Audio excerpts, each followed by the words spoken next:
Thank you, Lindy. Before I start, I would like everyone to mute their microphones, but please turn on your cameras. Please unmute yourself when you have a question or when you're called upon. Till then, please keep your microphones on mute, but please do turn on your cameras. If you have any questions, please post it on the chat and we will ask accordingly. But please do not have an active conversation on the chat because it can be distracted, but do ask your questions. With that, let's start this meeting rolling. Ladies and gentlemen, our presenter today is giving us a 50 to 60-minute workshop.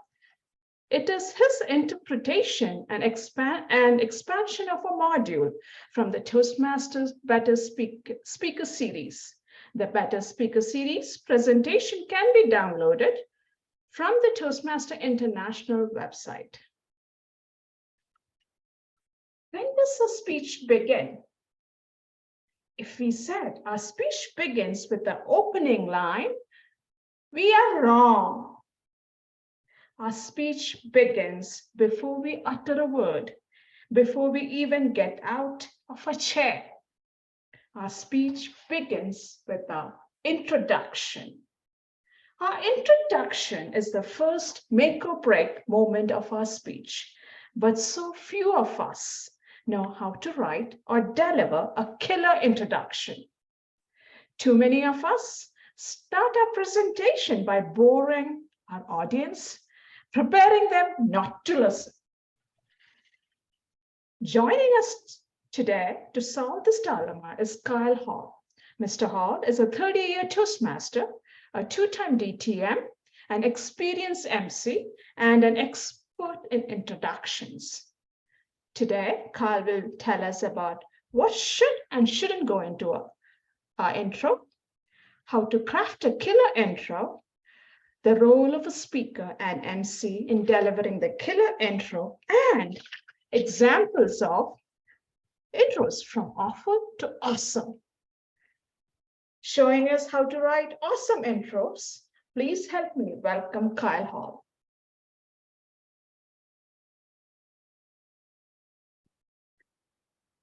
How many times have you sat hoping to see an interesting speaker and the Toastmaster starts reading the introduction and they're staring at a piece of paper and Bob is going to stand up and talk to us. Bob was born at a young age, close to his mother. He grew up in a town we've never heard of and spent many years going to school. And by the time the speaker stands up, we're ready to go to sleep. We're bored.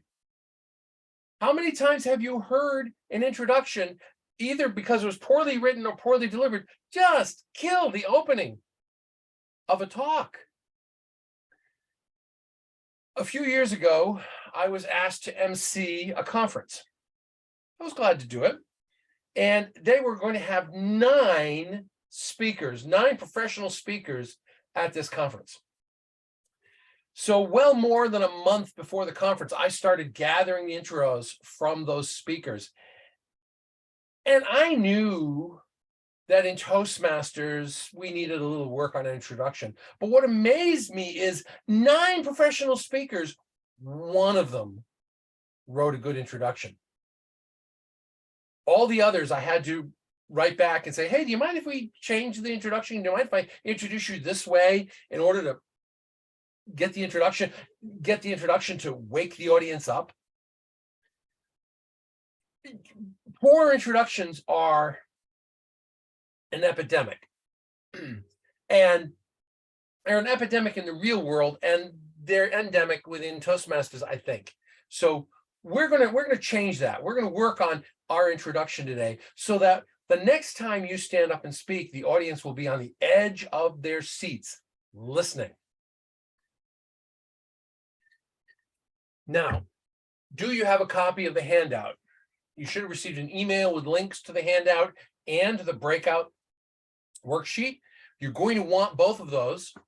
And when you go off to breakout rooms, you won't you may not have access to them from the chat here. So if you haven't downloaded them, please do so. And I'm going to be working from the handout, mostly. I share my screen a little bit, not a lot. What is the purpose of the introduction? Well, I'm going to talk to you today about the basics of introduction, about the partnership between the speaker and the Toastmaster in basically making it a good introduction. And then we're going to talk about some examples, and we'll show you going from awful to awesome. And I'm also going to talk about intro add-ons, which are things that don't have to go into a normal introduction, but might have to go into an introduction for a special group, like Toastmasters. So let me get back to the question I asked a moment ago. It is more or less rhetorical. What's the purpose of the introduction? A lot of people, I think, believe the purpose of the introduction is to say your name and the title. Well, if that's a contest, that's true. But most of the time, we're not competing. Most of the time, we're trying to give a presentation to a group of people. And the purpose of the introduction is to get the audience excited, to get them listening, to get them to go, "Ooh, I want to hear what's coming. I want to hear what's coming next." So that's the purpose. How do we get there? When I first came to Toastmasters, my first club mentor, Diane Hitzel, told me that the intro had to answer one 4-part question. Why is this speech being given to this audience by this speaker at this time? Why is this speech being given to this audience by the speaker at this time? That's a 4-part question. Now, if you think about it, what it's doing is it's asking, why is this speech important? Why is it urgent? Why is it appropriate for this audience? And what credibility does the speaker have to give it? That one question is capturing those four things: importance, urgency, appropriateness to the audience, and credibility of the speaker. So we need to answer that 4-part question just to have an average intro. And then once we have the average intro, we can spice it up, we can make it sexy, and we can turn it into an awesome intro. I'm going to share my screen for a moment. Let's talk about the partnership between speaker and introducer. And it helps if I have the slideshow up when I go to share my screen. Here we go.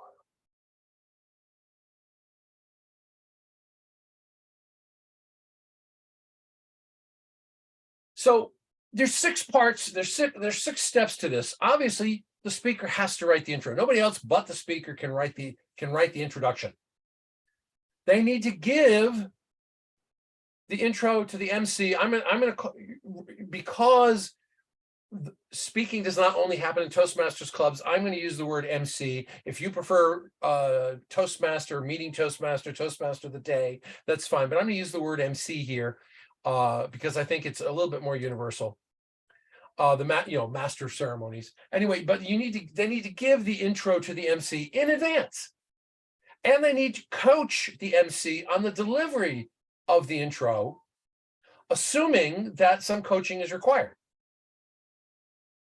Now, the MC has to accept the coaching and accept the intro. They have to practice the introduction out loud, because reading an introduction is different from saying it out loud. You stumble over things when you're saying something out loud that you would never stumble over just reading it.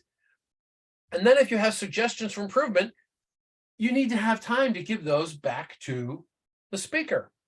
It's a partnership. It's a partnership.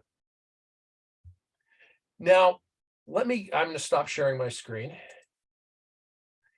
Let me give you a couple of examples. of good and bad partnerships. I have a friend in a district. His name is Mike. Mike is a dedicated Toastmaster, member of a lot of clubs, been in Toastmasters a long time, and he can suck the energy out of an introduction better than anybody I've ever seen. It is horrible. When I am speaker, I dread giving him an intro. Now, I was a member of a club with Mike, and I was going to be presenting a workshop, and I gave him my intro, and I said, please read it just the way it is. And he goes, okay, great. Well, he didn't read it in advance. He didn't print it out and read it in advance. He didn't practice it out loud. So he stands up there, he starts reading it, and then he starts ad-libbing. I'm going to be talking about leadership. So my intro is about leadership. And he feels compelled. Halfway through, he leaves the intro that I'm writing, goes, oh, by the way, Kyle doesn't mention it here, but he went off to the World Championship in 2003. I didn't include that on purpose. It had nothing to do with the talk. So I leave it out.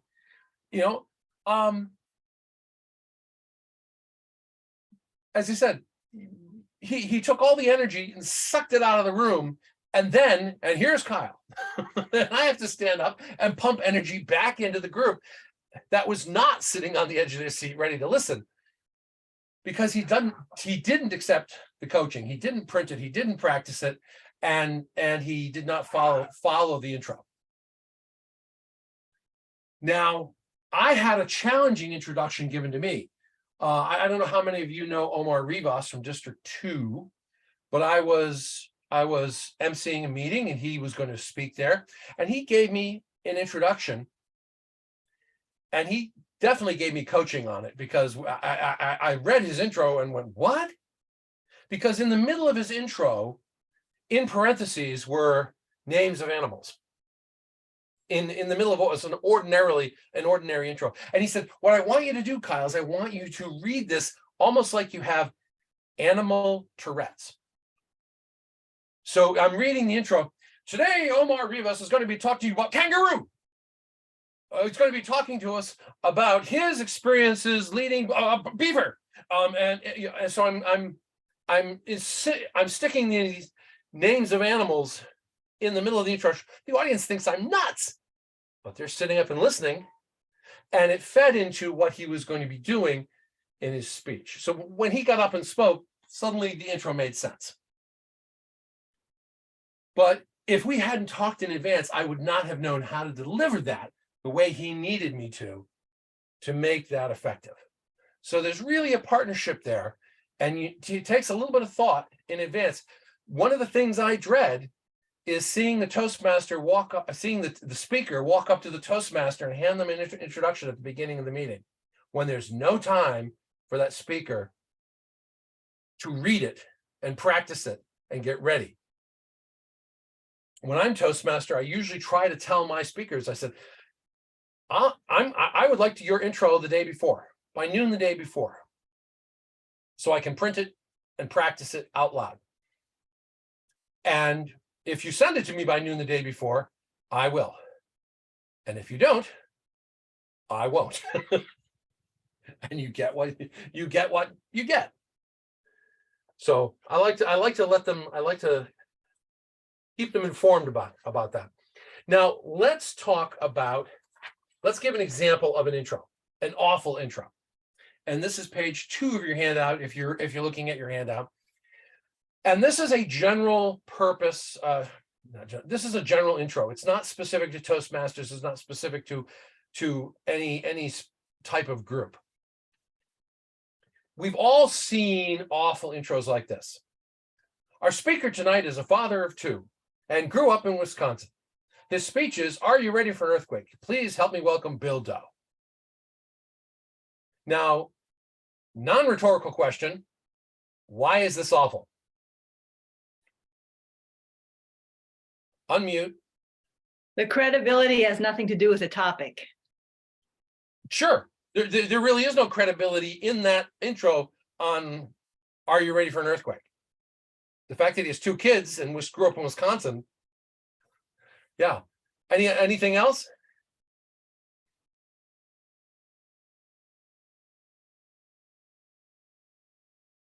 It Go ahead, doesn't Sandra. prepare you Judy? for the topic. Sorry, Mark. I said it doesn't really prepare you for the topic. It doesn't. It doesn't. Judy, you were going to make a comment? Yeah, it doesn't bring any excitement or anything to you to bring you in. Sure. If Talking about earthquakes, there's no urgency in the intro. right. So as Lindy said, there's no credibility. You said there's no urgency. There's none of the 4 questions are not answered. Why are you giving the speech to this audience at this time, and why is this speaker? So the 4 questions are not answered at all. Let's look at the next intro. This afternoon's guest speaker is Bill Doe. Bill is an emergency management expert. Today, he's going to tell us how to be ready for a major earthquake. Giving us a speech entitled, "Are You Ready for an Earthquake?" Please help me welcome Bill Doe. Now, I say this is an average intro. I hear a lot of intros that have some of this. Would anyone like to take a poke at why this is only average?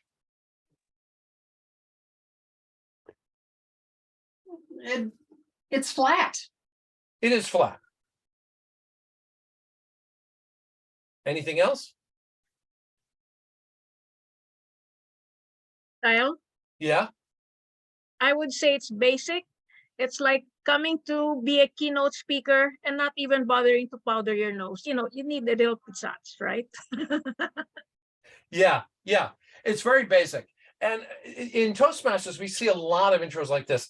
If you want to look at it in terms of the 4 questions I asked, okay, he's got some credibility. He's an emergency management expert. You're telling us, you know, how to be ready for an earthquake. So, okay, maybe it's applicable to us. Maybe it's appropriate for this audience, but there's no sense of urgency.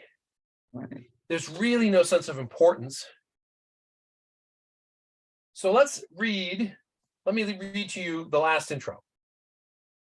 This afternoon, we are fortunate to have with us Bill Doe, an emergency management consultant with over 20 years of experience in the Washington Emergency Services. According to the U.S. Geological Survey, our state is several hundred years overdue for a monstrously destructive earthquake. Do you know what services and essentials, things we take for granted on a day-to-day basis, will not be available after such a quake? How long is your family prepared to survive without medical assistance, without power, without roads, without fresh drinking water, showers, or a working toilet? How long will your food last if the shelves in the grocery store are empty? To ask us the question that could save our lives, are you ready for an earthquake? Please help me welcome Bill Doe. Now I see Susan clapping. If you heard that intro, would you be sitting there going, I need to hear what's coming next? Would you be asking, you'd be sitting on the edge of your chair? This whatever this guy's going to say might just save my life and the life of my family. So not only does it answer the 4 questions, I mean, it gives you importance and a sense of urgency, but the questions in the middle of it, how long is your family prepared to go without water, medical assistance, power, roads, drinking water, showers, working toilet? All of that really adds weight. I mean, it's not just saying, hey, being prepared for an earthquake could be important to you. It could save your life. And it broke it down into things getting progressively worse and worse and worse. So it not only answered the 4 questions, it did it in an interesting, even sexy way. Can I add something, please? Sandra, go ahead. Well, I was going to say that it made it about me, not about the speaker. Very definitely true. Yes. The whole speech needs to be about the audience, not the speaker. And the intro is one of the things that sets that stage. I found it very long, and it would have been better had they started the questions rather than put them in the middle. To start with, this afternoon, we're fortunate to have. Already it's going downhill. That's just my opinion. And I found it far too long, too wordy. And by the end of it, I just saw, oh my God, just get on with it. And let me one of the questions that comes up a lot is, how long should an intro be? And my answer to that is, it depends. If I were going to give a 5 to 7 minute speech on Are You Ready for an Earthquake, this intro is too long. For 5 to 7 minute speech, this intro takes a minute to deliver. That's too long. But if I'm giving a 30-minute or 1 hour workshop on Are You Ready for an Earthquake, then a 1 minute introduction, that's reasonable. Now, I agree that we could spice up the beginning of this, intro and get people on the edge of the seats right away. I agree with that. Let's talk for a minute or three about some add-ons, because this is a general intro, meaning you could use it in front of almost any audience. But we're Toastmasters and we like to add things in. Like so I'm on page 3 of the handout. One of the typical things that gets put into our introductions are, this speech is 5 to 7 minutes long. Our speaker is working from this manual or from this path and this project, and it's on level 3 and it's exercise number this, and the objective is. That gets included in a lot of intros. Now, here's the problem. Have you ever seen somebody write a really nice intro, gets people interested and excited? You know, oh, I want to hear this. And then at the end of the intro, the Toastmaster says, oh, by the way, this is a 5 to 7 minute speech and the person's working this path and this project, and here's the objectives. And what they did is they got all the energy going for that intro, and then they took the energy away at the end by doing the admin stuff just before they introduced you. So for a Toastmasters environment, we need to put that admin stuff up front. And so when I'm in a Toastmasters environment, I often write introduction part 1, introduction part 2. Introduction part 1 is, I'm working from this exercise, I'm working this path, I'm doing this thing. Here's my time and here's my objective. I don't know if you remember the introduction from tonight, but one of the things I thought it was important to mention was, this is a reinterpretation and an expansion of a Toastmasters Better Speaking module. That was in the first couple of lines of my intro. I think I should give Toastmasters credit because they built the skeleton upon which I built this presentation. So we need to have all that Toastmaster stuff first and then have the sexy stuff. Let's see. What happens, one of the other questions that comes up is, I want to give a speech in my Toastmasters Club on a topic that would typically not be acceptable in a Toastmasters Club. For instance, I want to talk about religion or I want to talk about politics. Typically, most clubs discourage those types of topics. Not all clubs, but some do. But how do you do that? You should have the chance to go to your club and get feedback on how to deliver that speech, especially if you're going to do it outside. Well, build that into your introduction. Again, in this case, you probably have a 3-part introduction. This person's doing this exercise, it's this long, blah, blah, blah. The next section. For the duration of this speech, let's say Bob is going to be delivering a talk to his church on a religious topic. For the duration of the speech, you're all Presbyterians, members of Bob's church, because he's going to be delivering the speech in real life and he wants our feedback. So put on your Presbyterian hats. And then here's the intro that that's going to be given for Bob when he does his talk. And that when you do that, it sets the stage for the group. It's also an important thing to do in your club if you want to practice a sales presentation, because we don't want to go to a Toastmasters Club to be sold by one of our members who's trying to hawk a product. But some of our Toastmaster members are business people, and they need to be able to practice delivering their sales presentation, and they should be able to practice in front of us. So for the duration of the speech, you're this type of customer. And that way, they can practice and we can give them feedback from that perspective. And all of that gets put into the introduction. Now you notice I'm letting the introduction do some of the work for the speaker. And that's one of the things you can do with an introduction. You can put in the introduction something that maybe you don't want to bother mentioning in your speech. Like in the awesome intro for Bill Doe, the second paragraph says, according to the U.S. Geological Survey, our state is several hundred years overdue for a monstrously destructive earthquake. There's a lot of data behind that maybe Bill doesn't want to talk about, doesn't want to bog down the discussion with the group about that. So we can include it in the introduction and then just move on. And so the introduction is doing a little bit of the heavy lifting for him. One of the other questions I get asked is, okay, I've got all these accolades. Do I include my titles, my accolades in my intro? I've got a DTM. I've I've competed on the World Championship stage. I've been a district director. Do I include those? And my answer is, it depends. Does your accolade relate to your topic and your audience? Now, you're a Toastmaster, so if I say I have a DTM, you know what that means. If I'm speaking outside of a Toastmasters group, I don't tell people I'm a DTM because they don't know what it means and they don't care.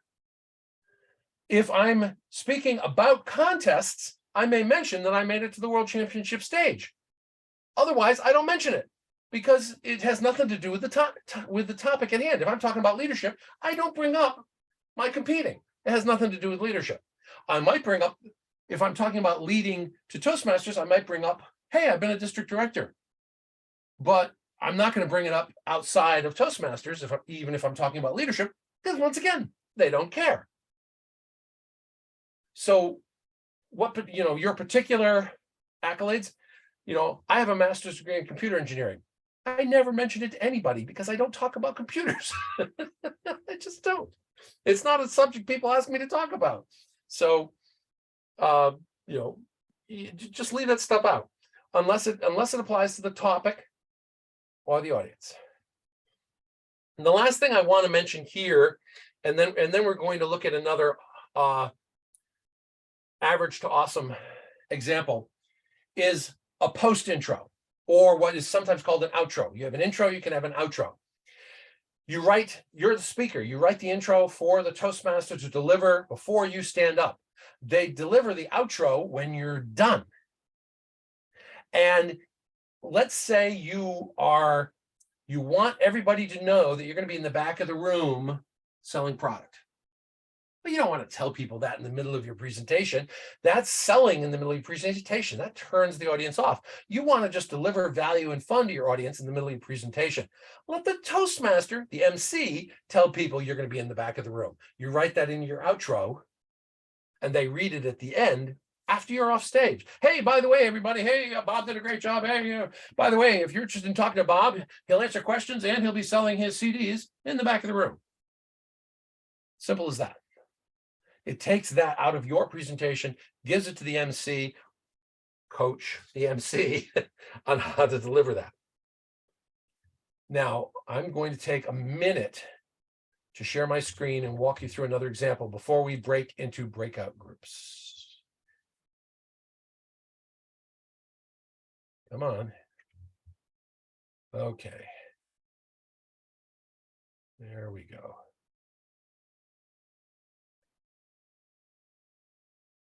I had a member of my club give me this introduction.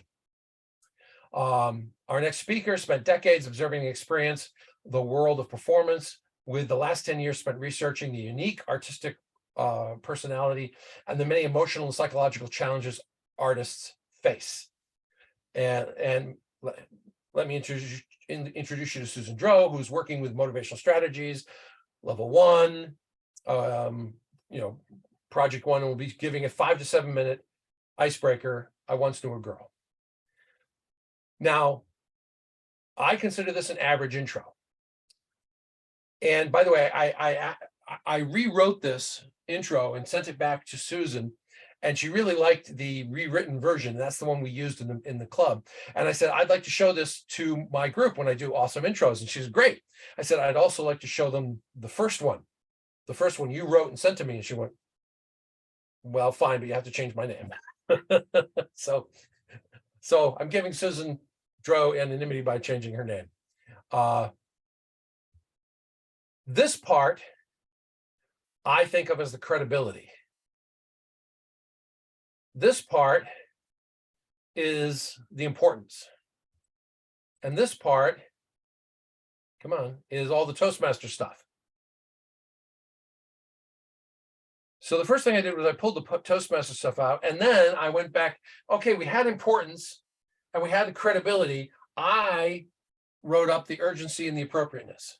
As Toastmasters, we face the same artistic challenges. We may face the same artistic challenges next week, and we face the same emotional, psychological challenges. So that's the appropriateness and the urgency.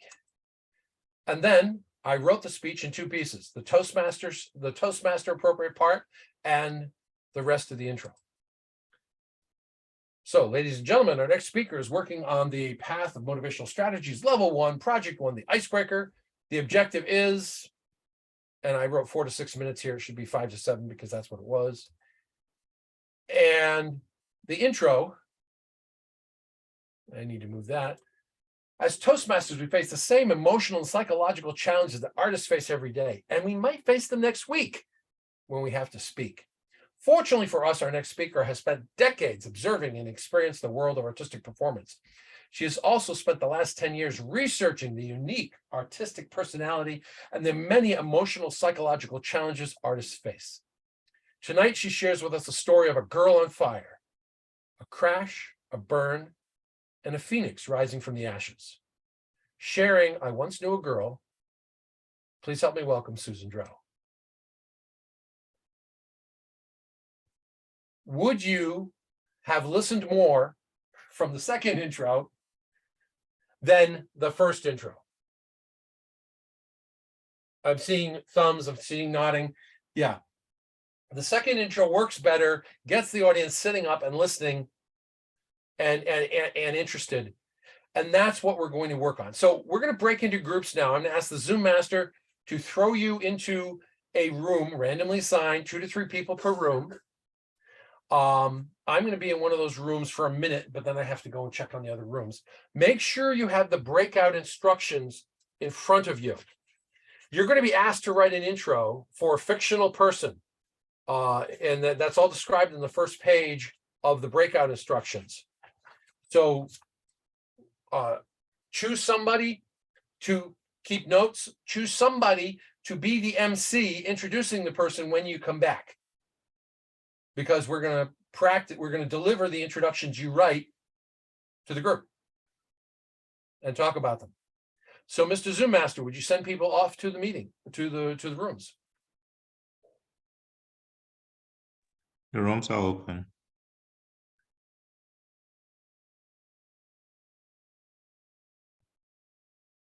And did you assign people to rooms, or or is it random? No, the only persons who aren't assigned are yourself, Sarika. Okay. Okay. I see a few persons who have popped in.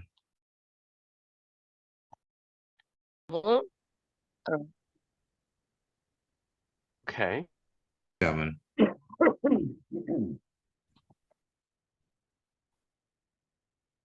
Oh wow, they just came flying back in.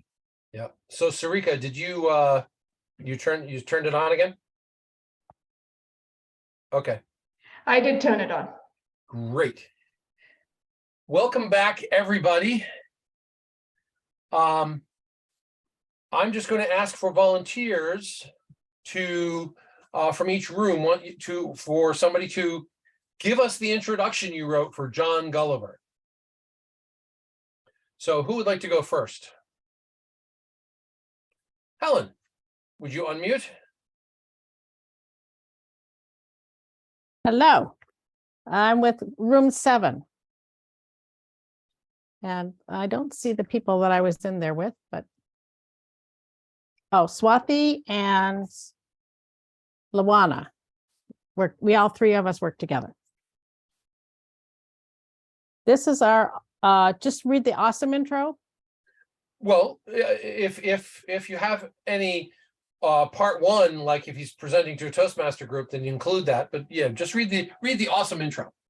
That's what that's all we did. We Okay. done the awesome intro. Okay. Okay.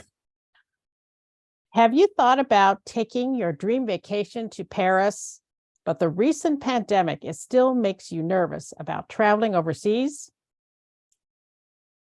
Have you thought of organizing a family reunion this July 4th for the first time since the pandemic started? Our speaker today, John Gulliver, has over 17 years experience as a travel agent. He specializes in international travel and family events. His speech today is Travel in the Age of Pandemic, and he will share his tips with all of us. Please help me welcome John Gulliver. Well done. Well done. Anybody want to make share an observation about what was particularly good about this intro? Go ahead, Susan. It was personal. She made it personal with the trip to Paris, the family reunions. Yeah. Everybody could relate. Yeah. And she made up the fact that John Gulliver specialized in family events, which is fine. I told you guys you could do that. You know, you wouldn't make up stuff about if for your own intro. You don't make up credentials for yourself. I hope not. But for this instance, you could. It worked. Well done. Who wants to go next? Go ahead, Harry. Thank you. I was in room 3 with Pramathesh and Sandra. The best parts of the intro are theirs. Any shortcomings are mine. The age of innocence has changed towards traveling. Due to the ongoing pandemics, we need someone experienced who can guide us to the best information for those of us who need and want to travel. For you who are considering traveling, Mr. Gulliver has 17 years experience arranging travel safely for many people with serious health issues. You're welcome to verify his credentials, and after our Q&A, our assistants will be happy to meet further with you to arrange travel with Mr. Gulliver. And now let's welcome Travel in the Age of Pandemics, John Gulliver. So you notice what they did there. They put what might ordinarily go in an outro. Hey, now that the presentation's over, if you have questions, you can talk to the people in the back of the room. They stuck it in the intro. And in this instance, I think it actually works. So, especially because you're saying, hey, there's people to answer your questions in the back of the room, as opposed to there's people to take your credit card in the back of the room. Now, what worked and what didn't work about that intro?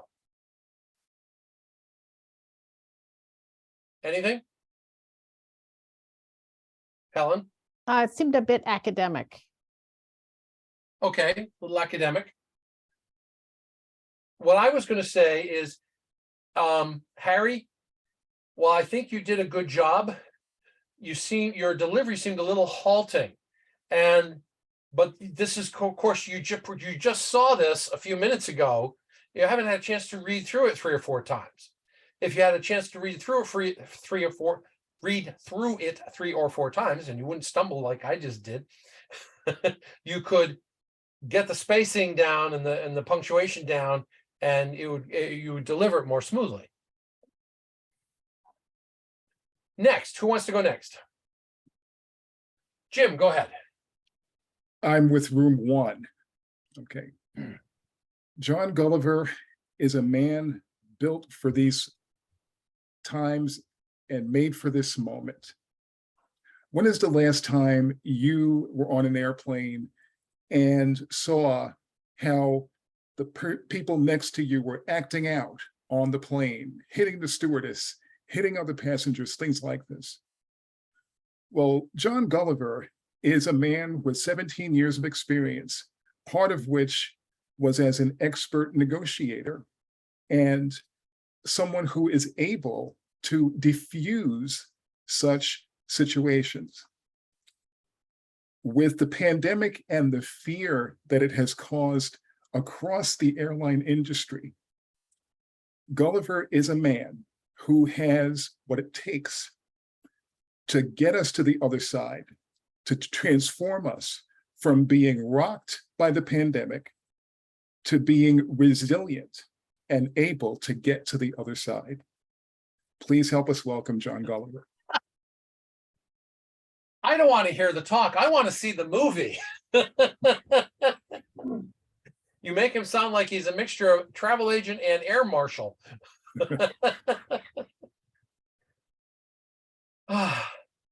What did you like? What got you to sit up and listen from this intro? Go ahead, Sharika. Humor. Humor. Okay. Anything else? I like Jim's tone of voice. He's got a very sonorous voice and his timing was very good. Thank you. Okay. Anything else? It seemed a little long. It did seem a little long. Okay. Now, I want to mention, Jim mentioned a very specific thing that happened on airlines, which was people getting into fights and literally assaulting the stewardesses or stewards. And if you're trying to encourage people to travel, one, mentioning that, reminding people of that might not encourage them to travel. Okay. So a person who's trying to sell their travel services might not include that. Okay. On the other hand, We didn't say it very well, but we did take we were speaking to the travel industry, not. okay.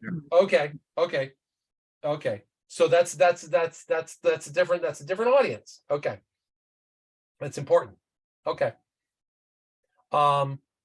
Then forget that point. Okay. Who wants to go next? Kyle? Mark. Go ahead, Mark. All right. We assumed that this was an audience of families, and that the timing is right before the holidays. Sure. Are you ready for your holiday vacation? I bet you already have your bags packed for yourself and your kids. But did you realize the pandemic has changed some of the travel policies? These policies can cause delays for you and your family if you're not prepared. Fortunately, we have John Gulliver, owner of Gulliver's Travels, with us. John has been in the business for 17 years and can tell us everything we need to know to arrive safely and on time to enjoy a holiday meal with our families. Please help me welcome John Gulliver. You definitely made it personal. Any other comments about what they did well for that intro? Well, he made it feel safe. He made me feel like this information would gain my safety and my confidence. Okay. Plus, I think it was short enough to leave us wanting more. Sure. Yeah. And I think the fact that he said, it's being delivered to families just before vacation time, and then he talked about, going on that family trip, made it really urgent. There's a real sense of, I thought a real sense of urgency, maybe not life-saving urgency, but okay. Vivian, do you want to go next? Yes, if I may. Yes, you may. KISS, KISS, I'll keep it short and simple. And I start by opening like this. Have you been missing friends, relatives, associates, and people around the world? Well, guess what? It's safe to travel once again. Why? Hey, come on. There's this guy in the room who's been in the business for 17 years. Why stress yourself trying to figure out how? Come on, his name's John Gulliver, and he's gonna talk to you in a while. He's gonna help you understand how to travel safely. in this age of pandemics, now that the doors are open and the borders are open, join John for the next 5 to 7 minutes. Ask him tips, tools, and techniques how to make it happy for you, your friends, your relatives, and associates. Happy traveling. John, take it away. I love your sense of enthusiasm, Vivian. What worked and didn't work for this intro? I love the ending part where she said, John, take it away. It made me Okay. feel as if John was Okay. right there, Yep. about to walk on the stage or on the stage and coming right there to yield the lectern, or she was on the yield lectern to him. Sure. What else? What worked? The excitement, she just oozed it, and I was with her on that flight. I felt it was a little bit rushed though. You know, sometimes the audience can get left behind with the story, and the structure is very important. The Vivian, I got the impression Vivian was halfway between the MC and hype man. You know what I mean by hype man? Somebody who introduces a rock star or a comedian, you know, just before they come up. She wasn't that far gone. She wasn't yelling at the group about how wonderful the person is, but she was pretty excited. One of the other things is it didn't come across like an intro for talk. It came across like an intro for a guest on a show, like a guest on an interview show. Like, here's Johnny. Yeah, it came across like a marketing ploy more than a speech of information. Possibly. Judy, I think you had your hand up. Oh, Sandra had her hand up. I found it a little smarmy and untrustworthy. I mean, I Okay, love the enthusiasm, but I kind of feel like someone was trying to pull the wool over my eyes. Marketing. okay, and I'm not gonna say you're wrong, because that would be, if that's the way you perceived it, that's the way you perceived it. I didn't perceive it that way, but part of that may be cultural background, maybe personal background, you know, what you're used to, what you're not. And that would be one of the things. This is probably the first time Vivian's done this out loud. If she wanted to do this and actually do this presentation, do this intro, what she should probably do is practice it a couple of times and then get on the phone with the speaker and say, this is the way I want to deliver your intro. How's it sound to you? Sounds like a plan, Kyle. Love ya. Thank you, Vivian. Who's next? I think we've had 5 people. We should have 9. We haven't been, but John's going to start us. Jim's going to start us off. Okay. So who's going for your group? So I'm going first. Okay. Yeah, it's a 2-part. Okay. So I'm the evaluator. I'm going to be evaluating his speech, and Anne-Marie is the Toastmaster. So John will be delivering a 5 to 7 minute speech on a Pathways Level 3 project, Research Your Topic. Over to you, Madam Toastmaster. It's spring 2020. And do you remember a time when you were stuck at home? You tried to board a flight, how many of you? And you couldn't get on because you got the wrong card. Or you got stuck on a border. Tonight, why is this talk important? Because we have all been there. Today, we are still traveling in the age of the pandemic with travel restrictions. And it's our pleasure tonight to welcome John Gulliver, a travel agent with over 17 years experience of confusion. Gulliver's Travel Services is going to offer some hope tonight. Traveling through the age of the pandemic. Over to you, John. Now, one of the things you'll notice they did, some clubs have the evaluator for the speaker do all that boring Toastmaster stuff, the time, the project, the objectives and whatnot. And then the Toastmaster only has to do the awesome intro part. Some clubs do that. Some clubs don't. Some clubs have the Toastmaster of the day do everything. So I appreciated the fact that you guys did it that way. Great. Just be aware that you may show up at a club sometime where they don't. What worked about this intro?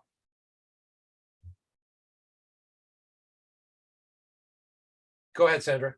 I felt I could believe what was being said. The problem was acknowledged. And this is how John Gulliver has dealt with it. Anne Marie came across as really authentic, didn't she? She did. She came across, she just oozed authenticity and sincerity. You know, oh, we've been there, we've been stuck at the border, we've been turned away at the gate, you know. It really worked. It did seem a little long if it's a short talk. If it was a long talk, just fine. We're going to have to stop there. I think we've gotten 7 or 8 of the 9 rooms. And if I didn't get your room, I apologize. We need to move on to the Q&A so that you guys can have the rest of your meeting. So are there any questions that you have on the introductions and writing an awesome intro for yourself and delivering an awesome intro if you're the Toastmaster? Jim. One question I have is do you think there's a danger ever in there being in the introducer overshadowing the speaker at sometimes like I think of the word gravitas and sometimes it seems to me there might be a danger if the introduction is too awesome, the speaker might not be able to live up to it. So I'm going to say yes and yes. First of all, if you have a Toastmaster who has a lot of gravitas, a lot of personal presence, and your speaker doesn't, I don't know if there's anything you can do about that, except, you know, choose a better speaker next time. Although if it's your Toastmaster club, people just get used to it. If the Toastmaster, if the speaker is writing an intro that pumps them up more than they can deliver, that would be a problem. That would be a problem. There's a guy in my club who's a fairly good evaluator. With some work, he could become a really great evaluator. But if he tried to write an intro saying that he was, you know, a master evaluator, and I were the Toastmaster of the day, I would go, I'm not reading that. You know, I'm not going to say that because I don't think it's true. That might be a difficult conversation, but I would encourage him to tone the intro down a little bit. Does that help? Okay. Other questions? Is Anybody? it possible for us to give ours? Because they worked really hard on it. Who spoke? Christian Pinder. Toastmaster Christian Pinder. Okay, go ahead, Christian. Thank you so much. From group number 5, Toastmaster Avis Russell, Toastmaster Norris, Jackson, Monique Cox, and Christian Pinder. What was the one thing that we all wanted to do when you were cooped up in the house during the pandemic? Did you want to go to restaurants? Did you want to go shopping? Did you want to travel? Questioning if it was safe. Did you think 14 days would turn into 2 years? Well, our guest speaker, who has 17 years experience in the travel agency field and is the owner of the world-renowned Gulliver's Travel Services, speaking about the challenges and solutions facing us as we travel in the age of the pandemics. Put your hands together and help me welcome Mr. John Gulliver.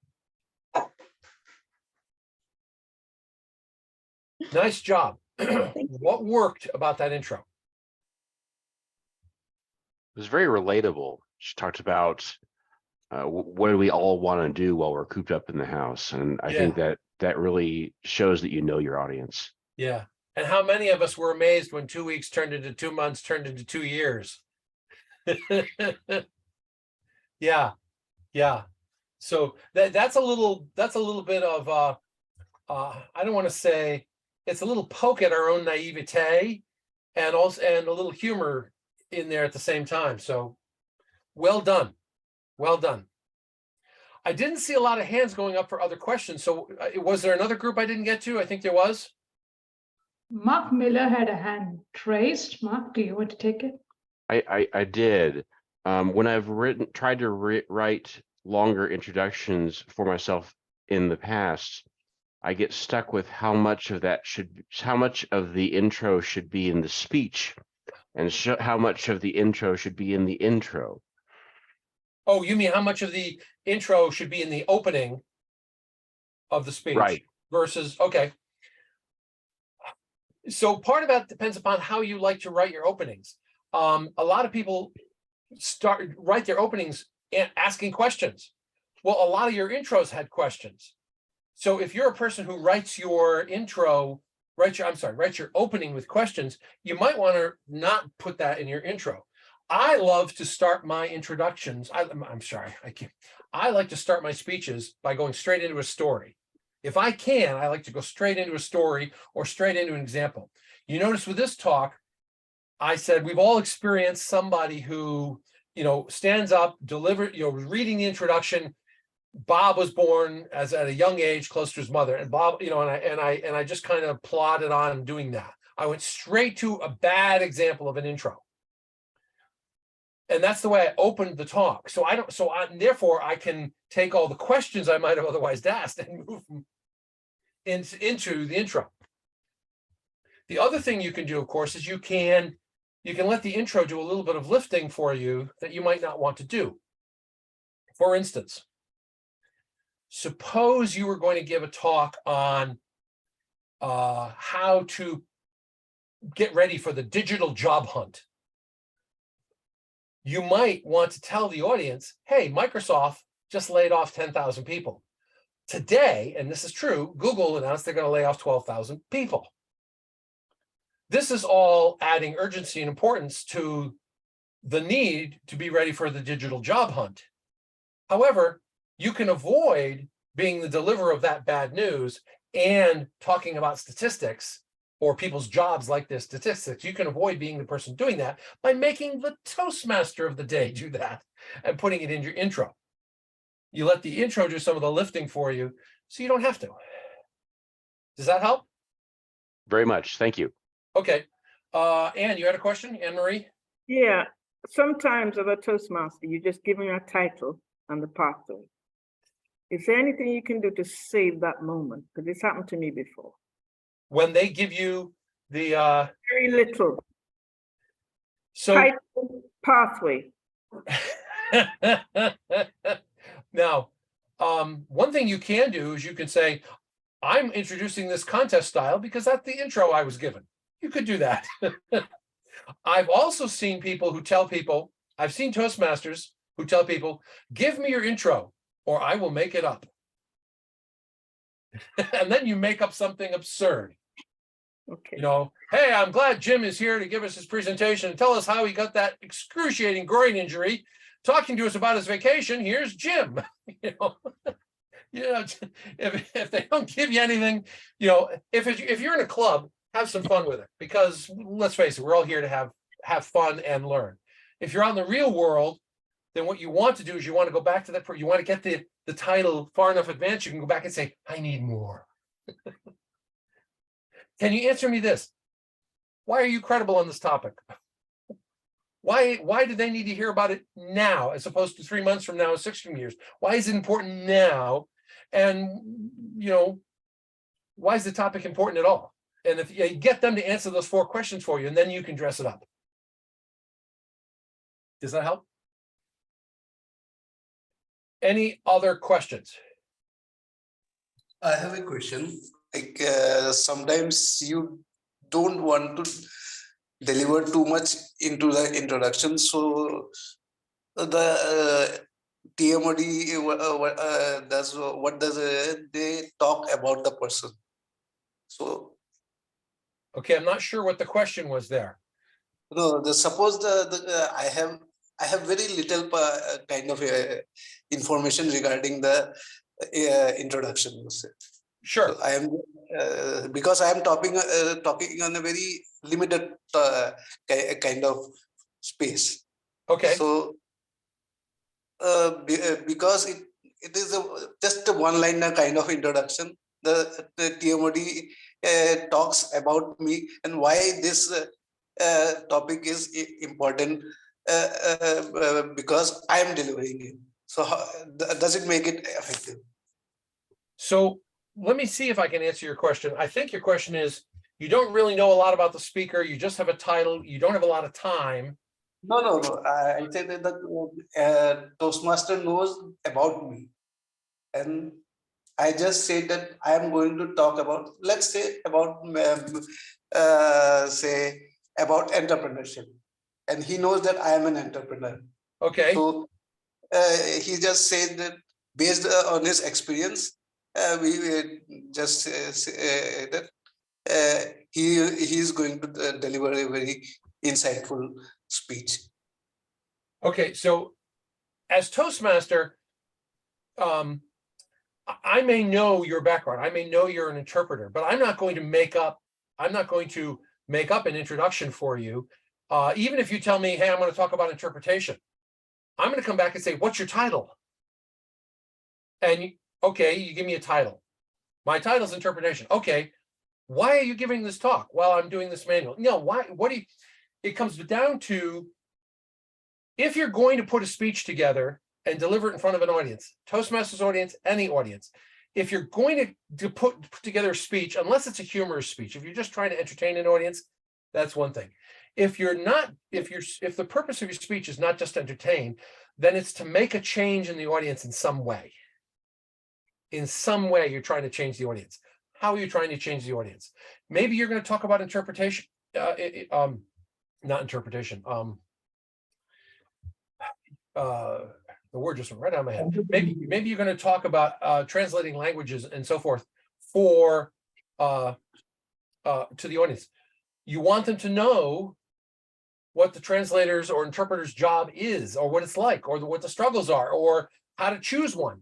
Great. Come up with a title and give the Toastmaster a little bit of introduction, a little bit of information, so that, to make people interested, so they go, oh, I want to hear this.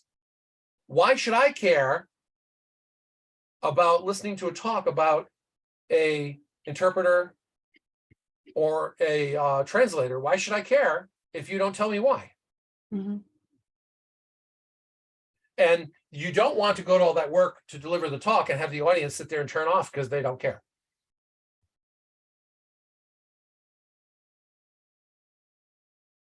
So we've talked about introductions and the fact that your speech starts before you ever stand up, before you ever get out of your seat. Your speech is started because the MC or the Toastmaster of the day has your introduction and they're delivering it. Hopefully you've written it to be awesome and you've coached them to deliver it so it's awesome. And if you do that, then when they deliver the introduction and you stand up, the audience will be sitting there going, ooh, I really want to hear what's coming.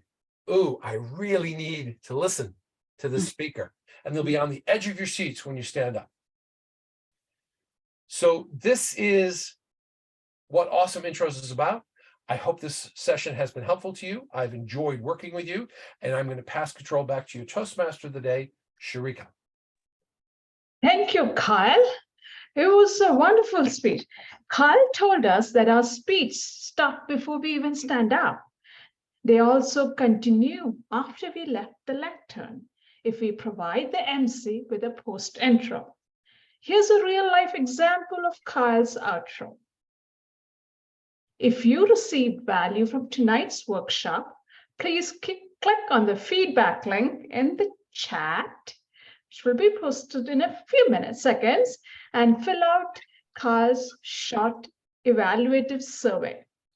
As also, if you're interested in some of Kyle Hall's other presentations, some of his most popular talks are Better Evaluating, How to Write a Good Speech Fast with Mind Mapping, Club Marketing 101, a strategic overview, Making Pathways Work for You, a workshop on using pathways to achieve your goals, and Decoding Humor, how to find and evaluate sources of humor for speeches. Contact Carl for more information. Thank you, Carl. I didn't do very much justice to your intro or outro because I did not know the basic foundation that I should have prepared. I took it 2 hours ago and I started reading it loud and started practicing, and I need more practice, which was quite evident today. But thank you for teaching me an important lesson. Thank you for helping us all write our intros and bring this beautiful art to our speeches. Thank you. And thank And the you for feedback being link patient. is in the chat. With that, I'll stop the recording, but I will open the room for further discussions.